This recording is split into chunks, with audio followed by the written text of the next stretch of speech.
Middle east का मौजूदा माहौल ऐसा बन चुका है कि कोई भी चिंगारी पूरे इलाके को आग के हवाले कर सकती है।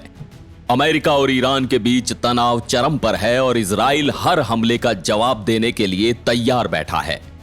हाल ही में अमेरिका ने ईरान को ऐसी चेतावनी दी है कि जिसने पूरे विश्व को चौंका दिया। अमेरिका ने साफ कह दिया है कि अगर ईरान ने इजराइल पर एक और हमला किया तो इजराइल को रोकना मुश्किल होगा। यह तनाव न केवल इजराइल और ईरान तक सीमित है बल्कि पूरा मिडिल ईस्ट इसके प्रभाव में आ चुका है और ऐसे में एक छोटे से कदम से भी बड़ी जंग छिड़ सकती है। आज के इस वीडियो में हम इस तनाव के पीछे की हर बारीकी समझेंगे और जानेंगे कि आखिर यह जंग किस दिशा में बढ़ रही है।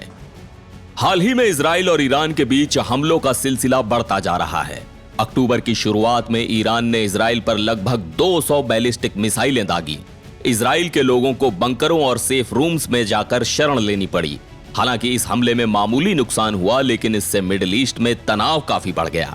जवाब में इजराइल ने ईरान के मिलिट्री बेस और कुछ महत्वपूर्ण ठिकानों पर हमला किया, जिसमें 5 लोगों की मौत हो गई और ईरान के कई सामरिक इंफ्रास्ट्रक्चर बर्बाद हो गए। इन हमलों के बाद से दोनों देशों के बीच झड़पें बढ़ गई हैं और अब दोनों एक बड़े संघर्ष की ओर बढ़ रहे हैं। अब इस पूरे तनाव में अमेरिका की भूमिका भी अहम हो चुकी है। मीडिया रिपोर्ट्स के अनुसार अमेरिका ने ईरान को सीधे तौर पर चेतावनी दी है कि अगर उसने इजराइल पर दोबारा हमला किया तो वो इजराइल को काबू में नहीं रख पाएगा। अमेरिकी अधिकारियों ने ईरान को बताया है कि अगले हमले में शायद ही इजराइल अपना संयम रख सके और इस बार हमला और भी तीव्र और अचूक हो सकता है। ये चेतावनी सीधे ईरानी अधिकारियों तक पहुंचाई गई है। इसके अलावा स्विस मध्यस्थों के जरिए भी संदेश भेजा गया है। अमेरिका और इजराइल इस समय अपनी सुरक्षा को लेकर कोई समझौता नहीं कर रहे हैं। हाल ही में खबर आई कि इजराइल ने अपना एक मिसाइल बोट रेड सी में भेजा है जो LORA मिसाइल लॉन्चर से लैस है। यह लॉन्चर 400 किलोमीटर तक हमला करने की क्षमता रखता है, जो ईरान के कई अहम ठिकानों को निशाना बना सकता है। दूसरी ओर अमेरिका ने भी अपने USS Abraham Lincoln aircraft carrier और B-52 बॉम्बर तैनात कर दिए हैं ताकि ईरान और उसके समर्थक समूहों पर दबाव बनाया जा सके।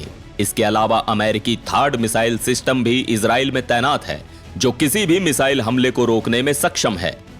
ईरान के supreme leader Ayatollah Ali Khamenei ने भी तीखे शब्दों में चेतावनी दी है।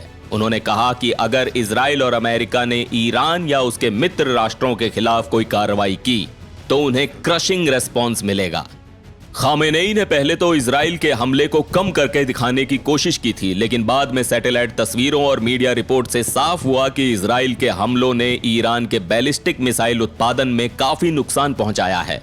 सॉलिड फ्यूल मिक्सर्स जैसी अहम तकनीकें तबाह हो चुकी हैं और कई वायु रक्षा प्रणालियां भी बुरी तरह क्षतिग्रस्त हो चुकी हैं। ईरान हमेशा से अपने समर्थन में चलने वाले समूहों को एक्सिस ऑफ रेजिस्टेंस के रूप में प्रस्तुत करता रहा है। इनमें हिजबुल्ला और हमास शामिल हैं, जिन्हें ईरान ने हमेशा इजराइल के खिलाफ खड़ा किया है। लेकिन इजराइल के लगातार हमलों से ये समूह भी कमजोर हो गए हैं। खासकर लेबनान का हिजबुल्ला और गाजा में हमास दोनों इस समय काफी हद तक सिमट गए हैं। माना जा रहा है कि ईरान इन समूहों के जरिए इजराइल पर जवाबी हमला कर सकता है ताकि उसका खुद का सीधा मुकाबला ना हो और वो अपने नुकसान को थोड़ा कम रख सके। 4 नवंबर को ईरान 1979 के उस ऐतिहासिक दिन की 45वीं वर्षगांठ मना रहा है जब ईरानी छात्रों ने तेहरान में अमेरिकी एम्बेसी पर कब्जा कर लिया था और इस घटना ने 444 दिन का संकट खड़ा कर दिया था। ये वही घटना थी जिसने अमेरिका और ईरान के बीच आज तक चल रही दुश्मनी की बुनियाद रखी थी। ऐसे में ये दुश्मनी इस समय और भी तीखी हो चुकी है और मिडिल ईस्ट में हर तरफ खतरनाक तनाव महसूस किया जा सकता है। तो ये है मिडिल ईस्ट का मौजूदा परिदृश्य। अगर इजराइल और ईरान में एक और झड़प हुई तो शायद पूरी दुनिया को इसके खतरनाक परिणाम देखने को मिल सकते हैं। इस तनाव के बीच अमेरिका का आगामी राष्ट्रपति चुनाव भी है, जिससे यह मुद्दा और भी बड़ा बन गया है। क्या ईरान पीछे हटेगा या फिर मिडिल ईस्ट एक और युद्ध की ओर बढ़ेगा? आपकी क्या राय है? हमें कमेंट्स में जरूर बताएं।